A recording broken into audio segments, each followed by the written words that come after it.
So if you could be here around 9, that would be great. Okay? Well, listen here.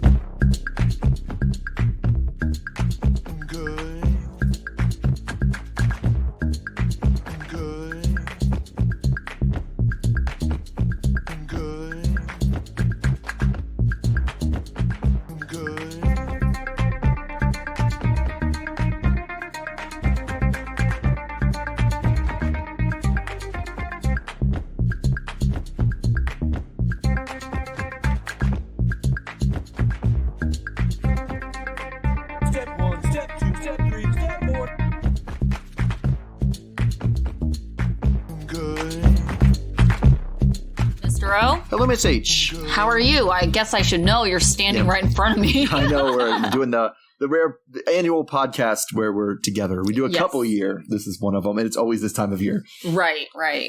Which also makes up because I think not next week, but the week after. Yeah. Yeah, I'll be gone. So. Yes, we have some, I don't know, substituting thing to happen. Right. All right, so let me get started. I'm going to start with our boy Riley. So we meet Riley, who is 48 and from Stroudsburg, Pennsylvania. That's in the Poconos, by the way. That's the thing I knew about it. He said he kind of introduces himself by like a music lover. He says he used to have 20,000 albums and he lost some in the fire. And he has all of Elton John's albums because it's Elton John. And he says that music was kind of an outlet for him, being an outcast at school. And, he lives with his dog Mila and works for the government, following a military career. It seems like one of those secret. He says it's security stuff. So I don't know if he's just trying to make himself sound big or like actually has a job that he can't talk much about. So he said the security thing has turned him into a pretty paranoid person, especially when you combine his, paranoid job with his paranoid love life. He said he tells the whole story about his girlfriend cheating on him and catching like the other dude who was his friend, like in the closet, very R. Kelly style. And then another girlfriend that like he was starting to get really serious with, and she just ghosted him. Yeah, that story was very weird. Yeah, because she like lived there, and then all of a sudden didn't. Yeah. So he said he was in a dark and lonely place, and of course, how does anyone get out of a dark and lonely place? On to the next. Yeah, well, downloading a Vietnamese dating app. Because of the time zone reasons, because he was up late at night, and that was what he was thinking. For okay, sure. So there he met Violet, who is 43, and he's quick to add, doesn't look her age. He calls her the sweetest jerk he's ever met. She has a great sense of humor, and it seems like that sense of humor is mostly just her joning on him. So that's the thing. So, and just like everyone else, he's gonna make the leap and go to Vietnam for the first time. So we see him FaceTime her, and while she's doing that, he explains that he never says, I love you to anyone, because everyone he's ever said it to, like, it turns really bad after that. So he doesn't say those words anymore. So he said that's okay, though, because, Vietnamese women always say the opposite of what they mean. Like when she says, I'm not excited for you to come, and things like that. Basically a lot of teasing. So anyway, he tries to make himself look cool by having him drive a motorcycle into town for a Juneteenth celebration his friends are setting up. So his friend Sean is someone he's known for 30 years, and his wife Tiffany is very vocal with her opinions.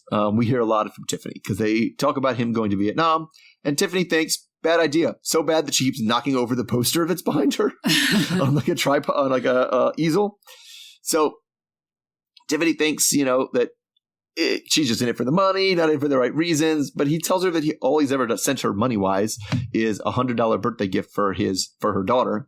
And wouldn't even be, get them to the States or anything. So he also tells them that he's bringing a ring with him on this trip, but not an engagement ring, more like a promise ring. As we haven't seen that trope on the show many times before. I know, right? But he does have some concerns about the relationship, like how she wasn't really all the way divorced when they started dating, and how she was still on a dating app after she made him delete the dating app. Which, of course, led to a fight. It was like, well, why were you on the dating app to see that I was on the dating app? Right. But he just chalks it up to cultural misunderstandings and is optimistic. All right. So I feel like there's a lot of his story that you said it was weird, right? That it's a weird story. So, I mean, do you agree with me that he were like getting half of every story that he tells. Yeah, because when he was describing his previous relationships, it's like, I'm confused about the ghosting scenario.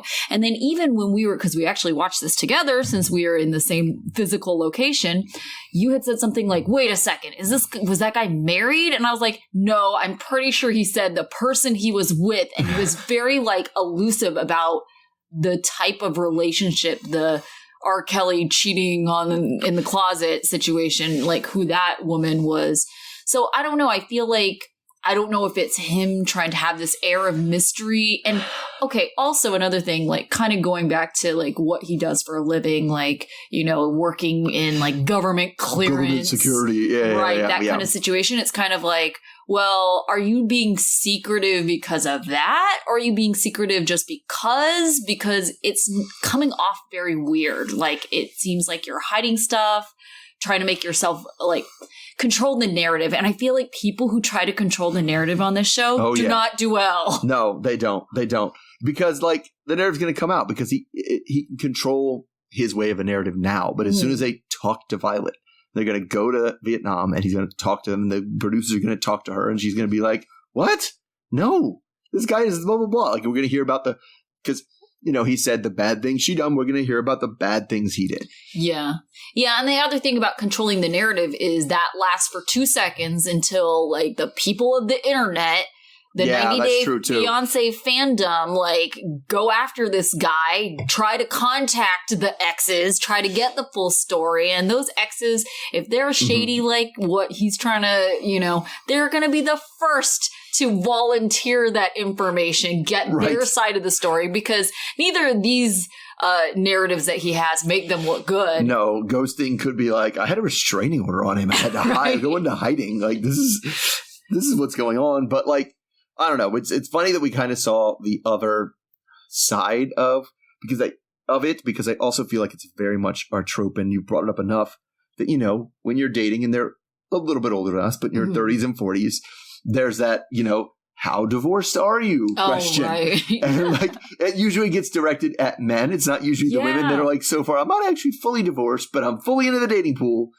Right. It was actually pretty interesting. And I was kind of like, oh, good. Because I feel like for a long time on this show, whenever we saw, you know, like Asian women on the show dating an American man, there was usually some kind of age difference. Yeah. Or if anything, they were just both young. Right. But whatever it was, whatever the case is, we always had young Asian women, never like more mature Asian women. So I was like so thankful. I was like, thank God Violet is age appropriate for Riley. Okay, I can get on board with this. But it is kind of interesting that it's like, oh gosh, Violet, someone who should be above all the bullshit and the drama. Like once you get to be in your 40s, it's just like, okay, let's not play the same games, have the same drama. You would think it would be like more straightforward. You would, but I mean, some people still, no matter how old you get, are right.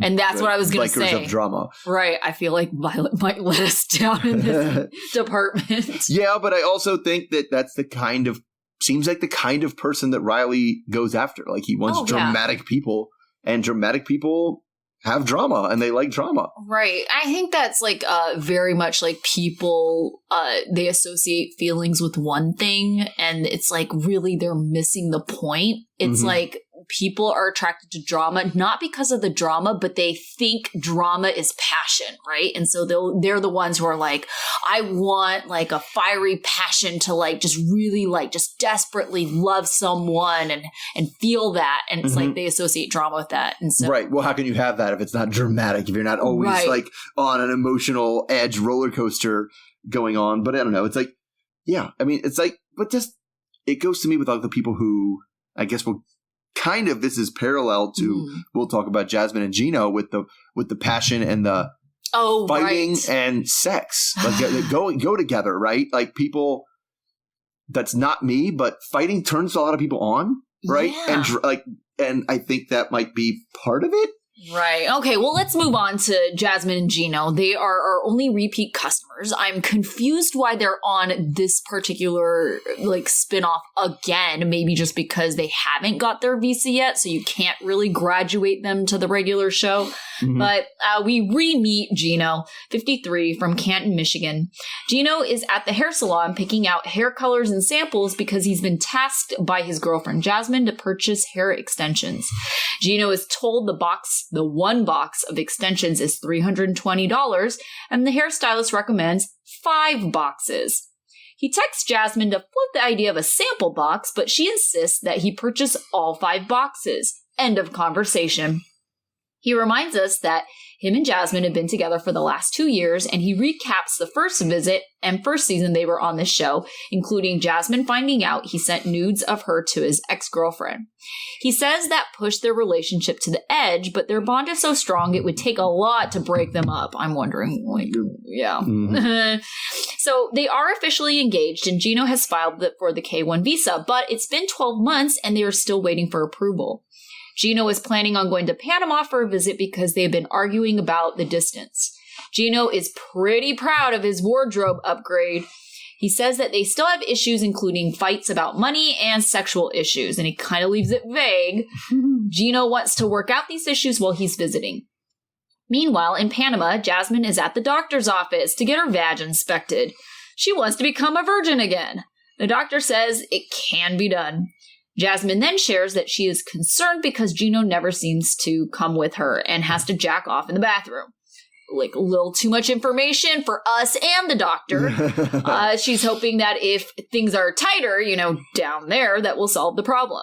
So the doctor is just blushing about all the things Jasmine is telling the doctor she has done to try help the situation and help Gino get the job done.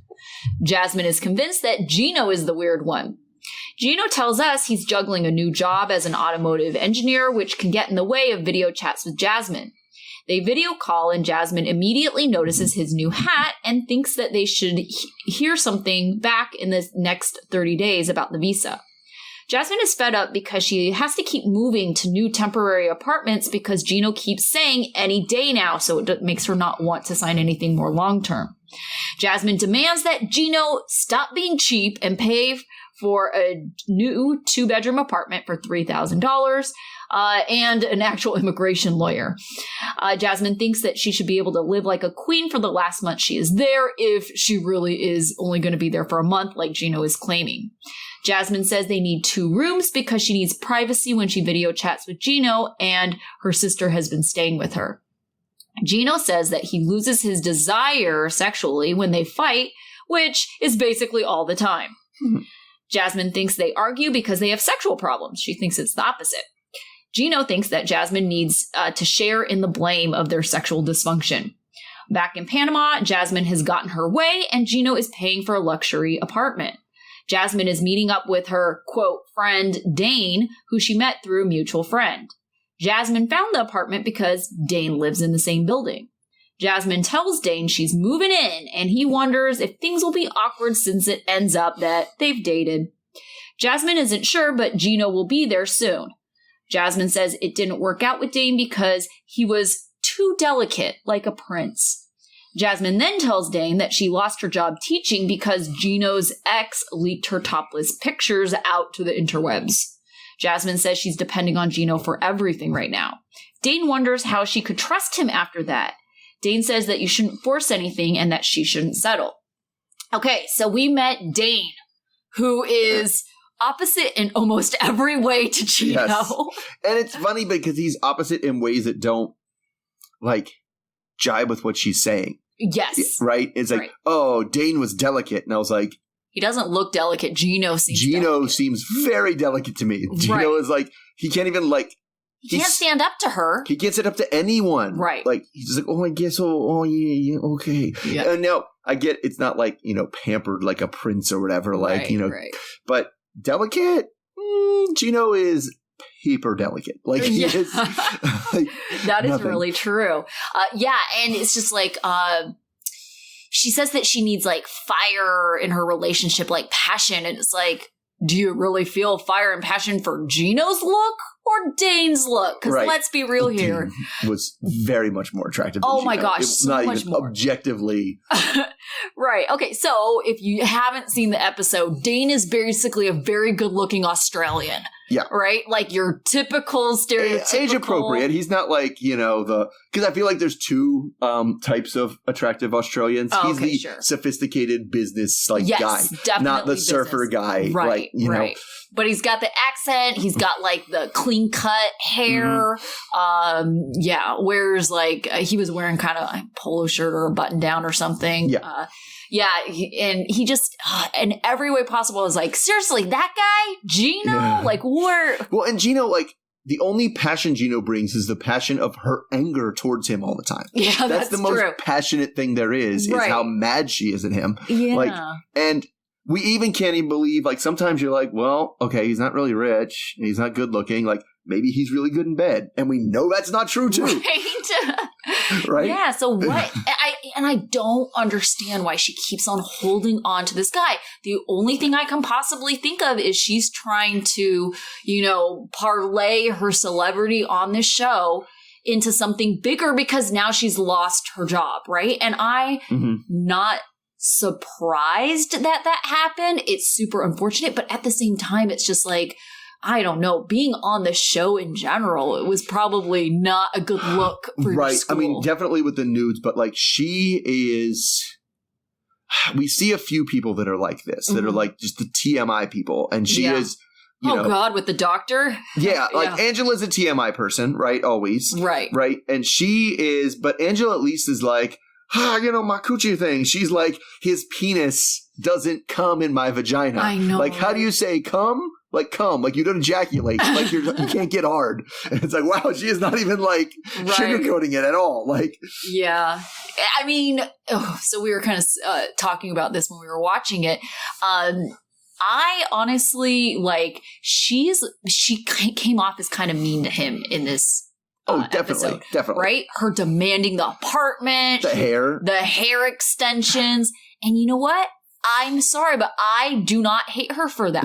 I am not mad at her for a moment because of what Gino did. Yeah. There is literally nothing that I can conceive of. Now, I'm sure someone was going to prove me wrong this season, but there's nothing I can conceive of that Jasmine could do to make me dislike her more than Gino. Because what Gino has done is like the absolute worst thing you could do to your partner. And it's like, I have zero sympathy. All the abuse that Jasmine is throwing his way, like short of actual abuse, like fair game, like you deserve it. Well, especially because like that's a known. Yeah. Like he knows that's how the relationship is. He knows how it's going to be. Right.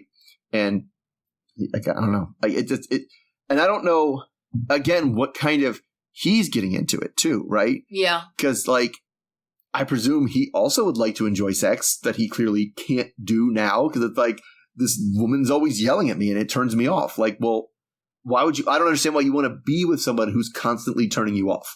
Yeah. Like, okay, in addition to, let's also be realistic about biology. Things ain't getting any better. Gino is like in his 50s now. It's only getting worse from here. Yeah, and it also seems counterintuitive that she wanted everything to be tighter. And I was like, well, that's going to just make it harder to get in there. I mean, I know what she's going for, but it seems like, well, if it's not all the way, that's the opposite of what you want. But yeah, I don't know what the solution is, and I don't know if this is really the space to be exploring solutions of how to pleasure Gino. Oh man! Well, apparently he knows how to do it because he goes to the bathroom after they're done. Oh gosh. Anyway, moving on to less penis-based things. Let's talk about David and Sheila. So we start off in some sort of barcade that they clearly opened just for this scene because he's in there completely alone. And then we have David, who is 42 and from Omaha. Well, he lives in Omaha, but we kind of find out he's deaf through that stupid trope where they turn off the sound while you're watching it. Yeah. And it goes shoop, and then everything's silent for a while, and then the sound like rushes back in, goes shoop, and then you can hear the sound again. I was like, oh yeah, did you know deaf people couldn't hear? Oh, imagine that. Yeah. So anyway, he says he's just a kid at heart, And he has kind of 2 jobs. One is stacking shelves at the grocery store, and the other one is cleaning floors at a casino. So he has been deaf his whole life. He was born deaf, and they keep doing the sound cutout thing to illustrate how tough it is to be deaf, and like how he almost cuts some poor girl off on the sidewalk because he can't hear her coming, and almost got run over by a horse and carriage. Right. He also, because of whatever his condition was it might have been genetic, but he was the only deaf person in a hearing family, which is really hard because it also sounds like his family never learned ASL. They just sent him off to they just sent him away. Yeah. Like, bye, we can't communicate with you, so we'll send you to people who can. Go to deaf school. Like, I don't think I get you have to go to school to learn it, but I would like go with him and figure. I couldn't imagine that. Or at least learn on your own. Yeah. So anyway, he learned that at the school is where he learned how to sign, and after graduation, he kind of went back out into the real world where he was surrounded by hearing people, and it's very confusing and it was very confusing and frustrating for him. So obviously most people don't know ASL, and he doesn't have the ability to speak at all, and he can't read lips. So it's hard for him to connect with people. So he says that people tend to think of him as helpless, and sometimes they even make fun of him. We got to get the sob story. And he says he wants to have a family, but it's, kind of harder to do when you can't find people that can even talk to you. So he said he did manage to get into a relationship with a deaf woman, but she cheated on him, and broke his heart. The way he said it was like, at least the way they put it up there was phrased like, she broke up with me because she cheated on me. Like she found someone else. Yeah, that's probably what it sounds like. Yeah. So anyway, but he hasn't given up, and now he found his new love, Sheila, who is 31 and from the Philippines. So he said they met through an online group for deaf and hard of hearing people, and it turns out that Sheila does have hearing loss, although she's not completely deaf. So met through so she is trying to learn ASL, and she kind of knows okay English, so they can communicate well enough through chat, FaceTimes and texting and things like that. So he says that she's the perfect match for him, and they've been online dating now for 2 years, but have never met face to face. But that's all changing soon since he's flying to the Philippines to meet her. So we see him go to a bar, and the bartender is the person he's going to have the, "Are you sure this is the right thing?" conversation with. Right. So David tells us, him and the bartender communicate through the phone. The bartender uses voice to text. He types things out and uses, talks to voice. So David tells us that things are getting a bit concerning because she started asking for money, but that's only been after COVID and a fire in her house and a typhoon. So he understands that things are tough. It's not like she's asking money for out of nowhere. And so far, he sent her about $3,000. So Mark the bartender thinks he might have his head in the clouds a bit here, but I don't know. Maybe sometimes fairy tales come true. So he's not 100%, he being David now, is not 100% sure this is going to go the way he wants. And if it doesn't, he says he'll be heartbroken. All right. So how much do you buy this? I don't know. It's $3,000, which doesn't seem like a lot, but it seems like a lot to him because it seems like he works minimum wage jobs. Like he doesn't have a lot of money. Yeah, we were kind of talking about this too. Like, we both were like, oh, 3,000, thank God. Because, we certainly have seen couples who are like tens of thousands of dollars without having ever met this person. Right. So 3,000 in the whole grand scheme of things isn't that much, but then we were saying, but he works 2 jobs, so 3,000 must be a lot of money for him. So I don't know. I think he didn't seem like, I know the bartender thought he kind of had his head in the clouds, but he didn't seem all that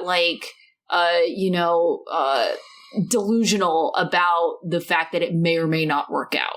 Right. I mean, he did say he'd be heartbroken, but he wasn't like, this is it, no doubts, 100%, love of my life, we will be together forever, the universe has intended this. Right. Anyone who tries to tear us asunder will suffer my wrath. None of this stuff. And we've definitely seen, people like that, where, this is my person, they can do no wrong, and they just, freely kind of give and love, and it just is almost one-sided. Mm-hmm. And so I feel like he is at least has a realistic perspective of, yes, there is a chance that this could not work out, and I'm out at $3,000. Right. Well, plus the cost of a trip to the Philippines, and minus how much production would put up for it. Yeah. But I don't know. It's just, I'm worried about this as You know, and just like we do with any other sensitive group, right? Mm-hmm. You worry about it being like, oh, this is the deaf guy. Like, look at how he's deaf. Did you see that he's deaf? And also, how is him being deaf going to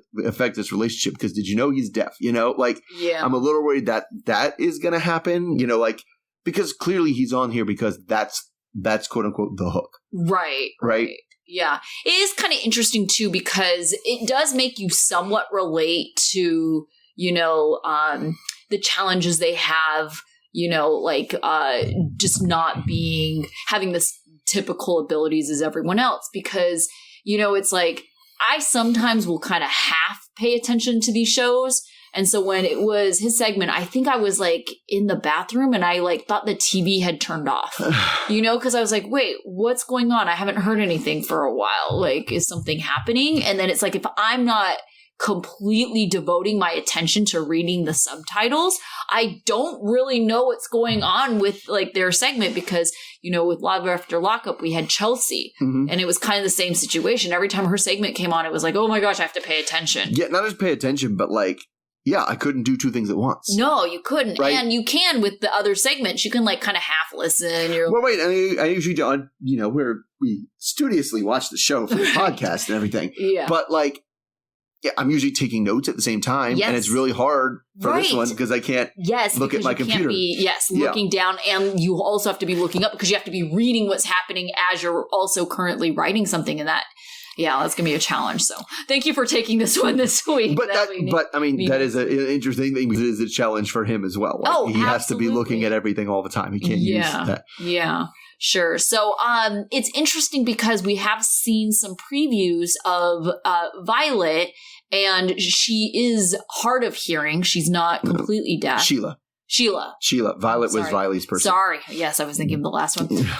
So Sheila is hard of hearing, and she's not completely deaf. They said she has hearing aids. Yes. So it'll be interesting too, like how she kind of navigates the world, and, you know, if maybe she can kind of be the bridge. And what's also interesting is like, I know we call American Sign Language, like how much of a difference is American Sign Language from other sign languages? Right. And I don't know. The only thing I know about ASL is it's not English as hand signs. Right. It has its complete own syntax and complete own grammar and things like that. It just is not the same thing as English. Yeah. And so it is used in a lot of other places. It was like, it's American because it was developed in America, but it's not like, this is it. Yeah. And there are other sign languages, but I think we might get corrections for this. I think it's pretty widely used globally. Yeah. For that reason, but I don't know. Like it's like I said, I kind of said that in the intro, it's hard. They have most couples have to deal with two languages to navigate, and they have to deal with three. Yeah. Well, you know, and they might be at an advantage here anyway, because when Dave was, talking with his bartender friend, they mostly talked over like voice to text, or, in Dave's case, he just texted. Well, now you can text something into Google Translate and just pass it to the person. And that's how Dave communicates with people anyway. So, it might actually be easier for them. Well, what I will say, it's not any harder for them than it is for any other couple that literally doesn't know a single word of the other person's language. Paul and Karini, Devin and June. Yeah. Right. Yes, the translator egg is not, there's no ASL translator egg, unfortunately. Right. But I think that they're going to have the same challenges as them. I don't think it's going to be any worse off in their situation. All right. So speaking of worse off, we already have a bombshell in the first episode, ones that kind of make me question this storyline, how much of it we're going to see. And is it going to be the same dumb thing dragged out for a bazillion episodes? Oh, God. I know. But we're introduced to Tyree, 33, from Modesto, California, as he's rapping to the ukulele about everything he's literally seeing in the park. Yes, I love Lamp of him, yes. He says he learned to play ukulele because he believes it makes you happy. He tells us that he's a generally happy guy, but he does feel insecure because he's also a big guy. He started getting big when he was 8 because he was lonely and the new guy at school, so he started to lean on chocolate. He reveals to us that he hasn't been in a relationship ever, and he's still a virgin. He's tight with his family, and his mom actually lives with him. She had a tumor and a stroke recently, so she is still rehabilitating with Tyree. His mom says that Tyree helps her out the most of all the children. Tyree quit his job to help his mom. Tyree says his dad was murdered by a friend in a park when he was 4 years old, so his mom has been a single mom raising all the kids. Tyree's girlfriend is Carmela from Barbados, who he met on a dating app. He thinks she looks like a female rapper, and then listed off a couple that I was like, okay. Mm-hmm. Yeah, so they talk every day they've been talking every day for 4 years. Tyree has never been in love before, but he feels, in love with Carmela. Carmela does hair, and she's going to school, and she has ambitions to start a new business. Carmela gives Tyree emotional support and confidence, especially when he was going through all his mother's medical issues. Tyree says they only talk on Snapchat, and, that includes some sexy snaps.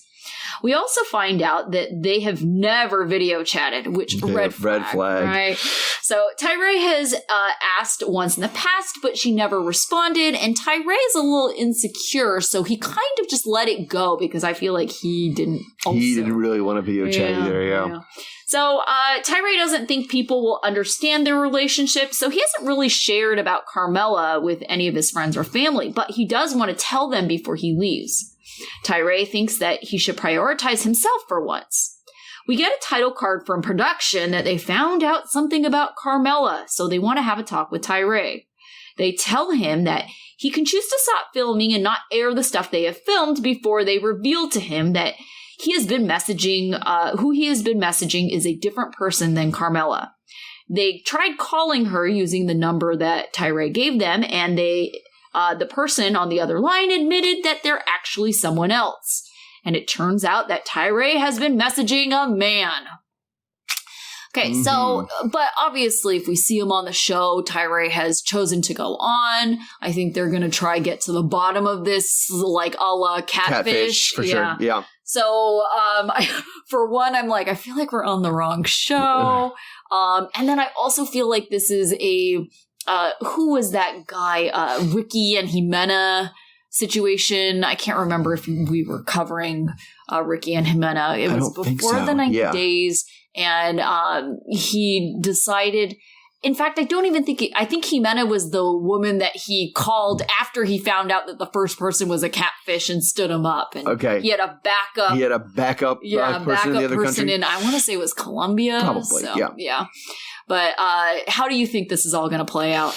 I mean, I hope it's just like, I want to see who would do this to me. Production already paid for my trip. Like, I'll go to Barbados and like see what I can find out. And I hope it's not. I'm not sure production was right. I think Carmela's real, and they weren't like. I think we have a connection. Yeah, she wouldn't lie to me like that. It is interesting though, because like Snapchat, I was under the impression. Now I don't know. I cannot confirm this because I don't have Snapchat, and I've had it for like a hot minute. But I thought you had to take a picture in real time to be able to send it. I think that was how it originally was, but they changed that. You can use something off your camera roll. Okay. Because I was going to say, if that's the case, like, there has to be a real Carmela out there. And I could see Tyree being, okay, that's fine that I was talking to this person. Let's find the real Carmela. But I do think it would be weird if I was, and, Snapchat is not my thing, but like, it would be weird. From everything I see on Snapchat, it's usually not even live pictures. It's live little videos. People use the stupid filters, the dog faces and stuff, right? Like those dumb things. And then they send it to each other and go, ha, isn't that funny? That's a little silly looking. But it's almost always motion, right? Yeah. So not only, and then using the Snap, and if you're using the Snapchat filters, that's a Snapchat thing, right? That person was actually using the Snapchat. So it's a little, like, I feel like he should have been more suspicious. Okay, so new theory that Carmela is Carmela, but just a man. That's not what they said, though. Production said that the woman in the pictures is not the person you've been talking to. Oh, okay. Now, that dude might be taking pictures of his girlfriend, Or sister or something, and pretending that's him. So it might be some sort of that person that thinks he's messaging might be a real person. Right.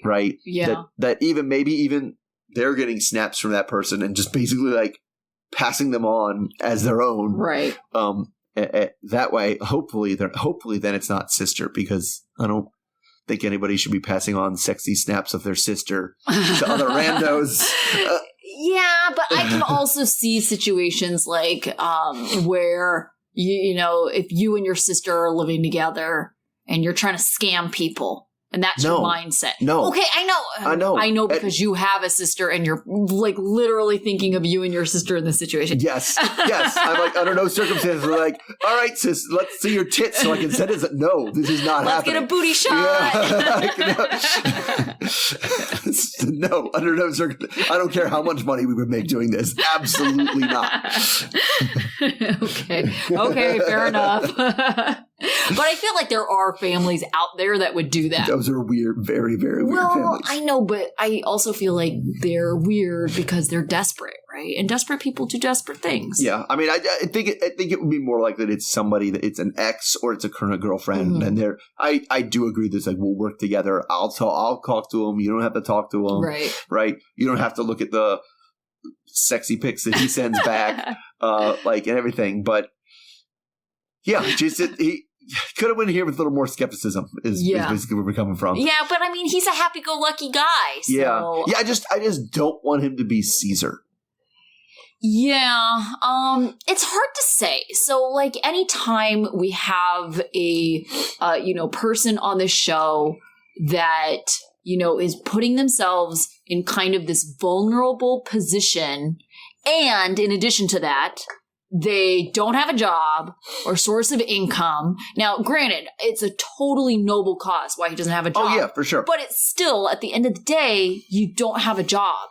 I can't help but feel like this person is trying to gain notoriety for, potential income stream of influencing. Mm-hmm. And so, like, why else would you put yourself out there and kind of... And put themselves in this vulnerable place. Not even vulnerable, because we literally saw the production go like, listen, you can choose not to. You can choose to come off the show. Yeah. You can choose to not have any of this footage we've filmed already air. But you don't get paid if it doesn't But you won't get paid. Yeah. And here he is being like we know he didn't choose that. Like, we know he's staying on because he's still on. So, it does seem like which does kind of... I mean, I do feel bad for him in the situation he was in with his mom and everything like that. Oh, yeah, for sure. And yeah, it would suck for him to be like such a sweet guy, but it just gets kind of taken advantage of, not just by this person, but by the show. Like, and like I said, they did give him the out. Yeah, but if he's desperate, he's desperate. Money, right. Yeah, you make choices that maybe, you wouldn't feel comfortable with. Like if production, and we don't know because obviously we didn't hear this part of the logistic conversation. Like if production says, we won't release, but we'll still pay. And it's not like Sharp doesn't have the money. Like if they felt bad enough, they could still do that. But I mean, businesses aren't in the businesses of making money by giving it away. Right. So I'm sure that wasn't an option. But let's say, just hypothetically, they had given him that option, like, hey, we'll give you the same amount of money regardless of if this airs.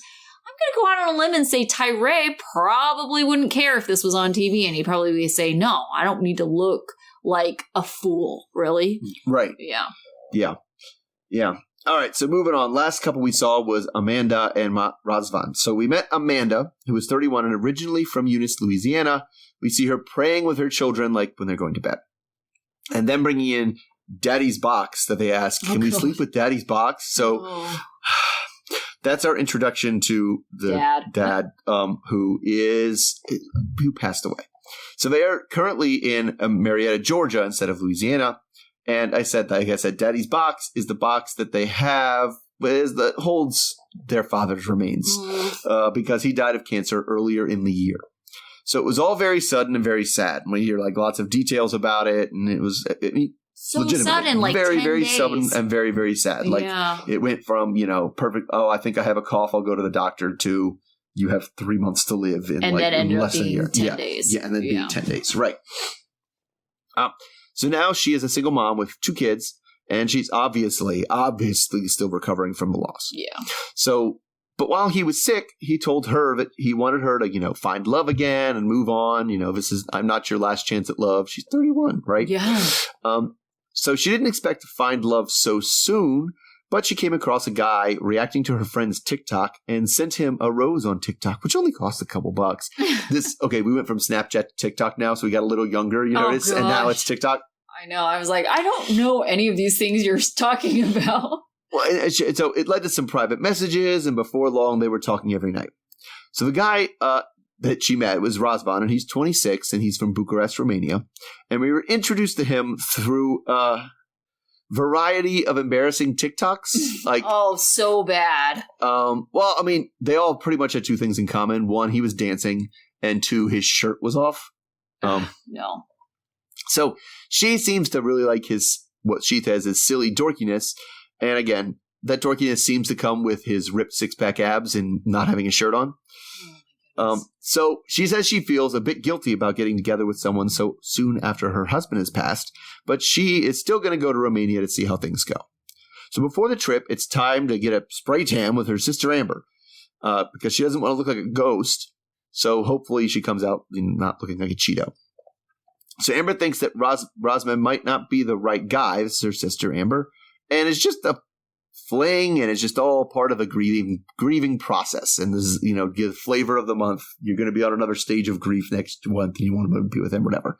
So Amber says that it's not too late to back out because how many times you've already broken up already? So apparently, they've broken up a few times in the few months they've been together. His TikToks are too suggestive for her, and she basically almost thinks they count almost as cheating. So there have been breakups and get back together. He's also he's like an aspiring actor. It's all weird. So she says if things go right, maybe he'll propose, which she says she's ready for. But Amber is like, what? That's nuts. You need some time to grieve and be by yourself. So anyway, we come back to her later playing in a park with her kids, JR and Alina, and talking about her upcoming trip. So the kids know Razvan from video chat, and she's nervous about telling them that this is a really serious relationship because she doesn't want them to get attached to another man that will just end up not being there.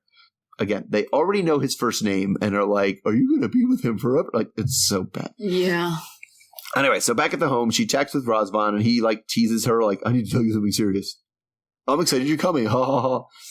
So then he says, it's so dumb. I'd be like, what was that? No, I would yell at him for that. She was like, oh, ha, ha, it's so fun. He says that when she's there, they're going to go shoot a music video, which will feature another actress. So she says, oh, hell no to that, because you know how jealous I am. So this is where we learn more about Razvan's career, which is a wannabe famous person, one of those people that we've seen on the show a few times that he acts and he does music and he models and he does TikToks. It's basically anything he can do that might land him some sort of measure of fame. He's going to dabble his feet in.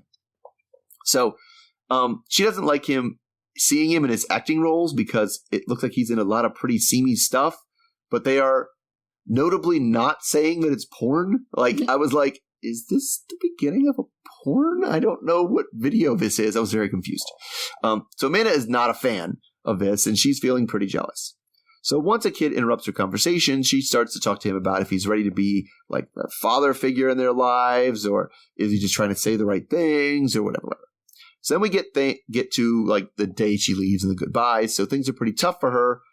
She says goodbye to her kids. She has 3. She gets 3 necklaces so they can all wear them while they're away. They all have puzzle pieces on them. One family, blah blah blah. So she gets them in the car with Amber, the kids, and Dad's box. So they have a whole convoluted plan. They met another sister at the airport because the kids are gonna be with this other sister, Teresa. They do their final goodbyes, and she's on her way.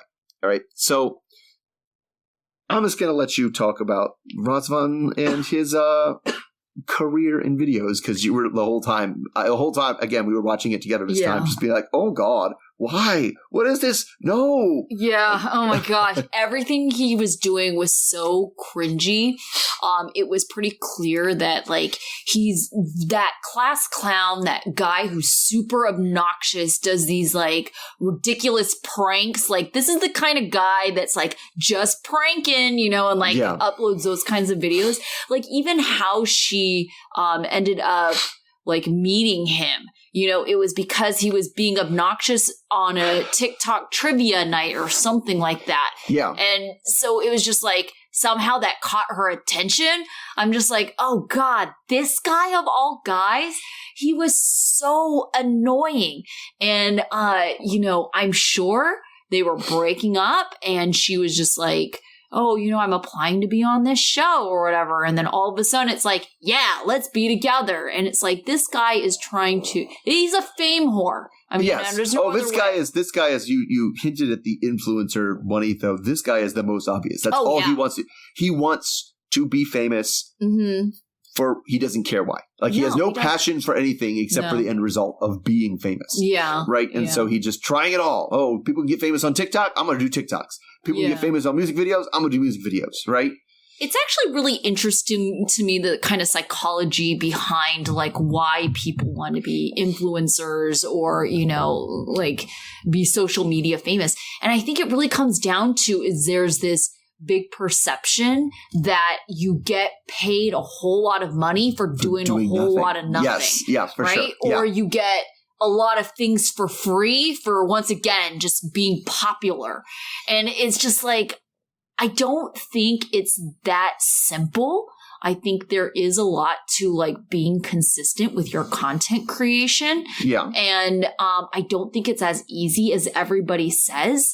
And I don't think it's as lucrative for the average person like breaking in, you know? It's like you have to be in the top, like what, 5%? Oh, not even, to even break even. Yeah. You got to be in the top 5%, right? Sure. And so to like be, oh, I'm going to be rich. There's like, and there, because there's like, I forget how many there are. I think there's 1 million people who have 1 million YouTube followers. Yeah. And they're not making like huge bank. Right. It's like we'll just kind of throw this out there that I feel like, you know, we've been doing this podcast for almost 3 years now, and we have been incredibly consistent about our episodes.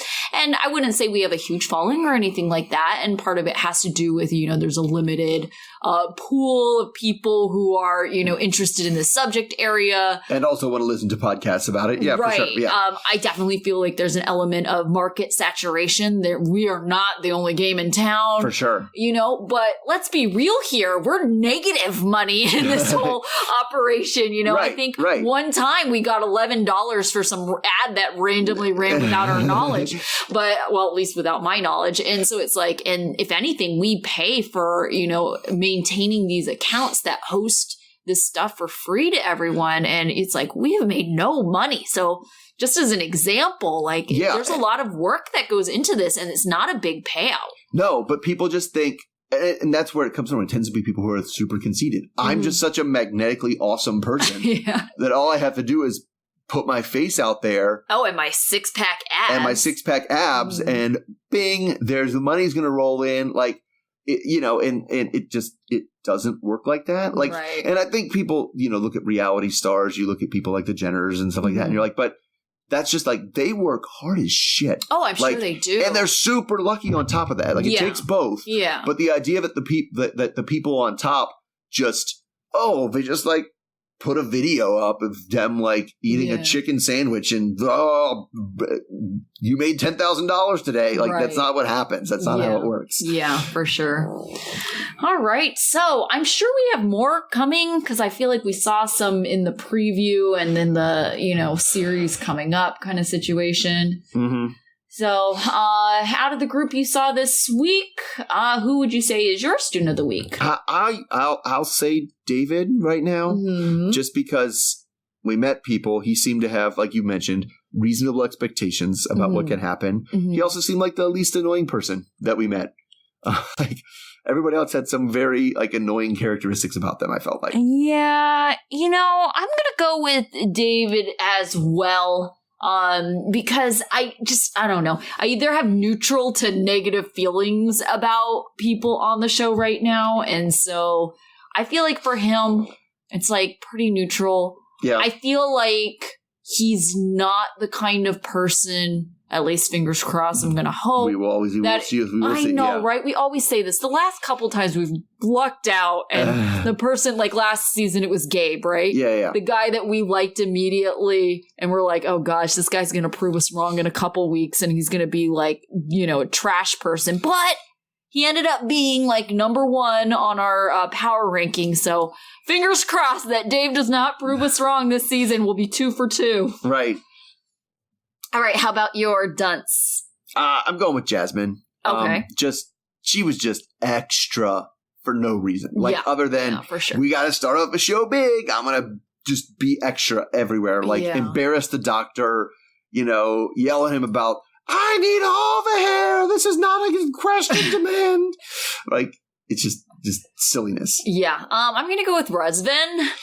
Yeah. I don't like that guy. Out the gate, don't like that guy. He is obnoxious. It really concerns me that this is the kind of guy Ashley is attracted to right off the bat. It's like, okay. It's like that person who always goes for the person who stands out in the crowd, like the class clown. It's just like, that guy's trouble. Well, I also know this because I know you well enough. I can't imagine ever being in a conversation with you and be like, oh my God, I need to tell you something.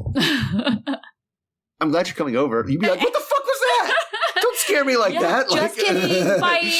Oh my God. You'd be like, no, that's stupid. No. Yeah. I do not share his sense of humor at all. I don't either, really. And you're dancing and cooking eggs. Why is that funny? I don't understand why that's funny. Right. And I identify him as the highest potential of being a garbage person of this group. Yeah, for sure. Yeah. All right. What about your life lesson? Yeah, I'm going with, we kind of mentioned it already when it came up, but if somebody won't video chat you that you're dating, that is the reddest of red flags. Right. Which I think is funny because the person I'm dating now, literally the first time we met was video chat.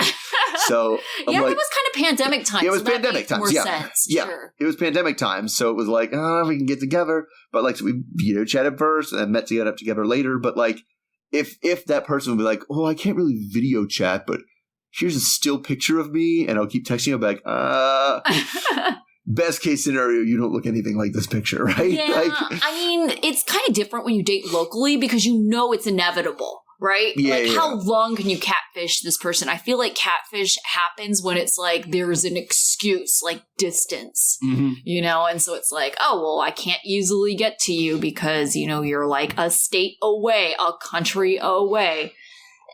So kind of going along with that, my life lesson, and I feel like I've had this before, but like I said, we've been doing this for 3 years. It's likely we're going to have some things that come up again, but it's like, for the love, everyone, don't send money to the other person. If you ever and not even just because it's the money part, but I think you will always question the other person's motives of being with you if that is in play. And especially for, the before the 90 days people specifically, it's like, do you know if this person is stringing you along, in this long distance relationship because you're sending them money? And it's really easy to, you don't know because you're not there every day in, day out. It's not like you're in a relationship with like a live-in, partner where you can see yes, I am the only, I can literally see that I am the only one. Well, yeah. Well, at the moment, right. But, I just hold off. And I know you feel bad for people in a situation, but if you're one of those people who is ever going to be in doubt about the legitimacy of your relationship, don't send money. Right. And it just, a lot of times that is where the doubt comes from, right? Yeah, because you're like, are they in it for the money? It's like, well. Yeah. Yeah. I mean, they could be, they could not be. I mean, we saw previews that lead us to believe that she's in a tough spot and she probably really needed that money. But it's like, if you're going to question, like I said, the legitimacy of your relationship, money shouldn't be in play. Mm-hmm. All right, so we will be back next week. It may be a day later because of the time zone difference, because I'll be in Asia. Yes. Yes. So, but we will be back. So if we're not releasing right on Monday, that's the reason why. And we'll be back next week. Yep. See everybody then. Okay. Bye.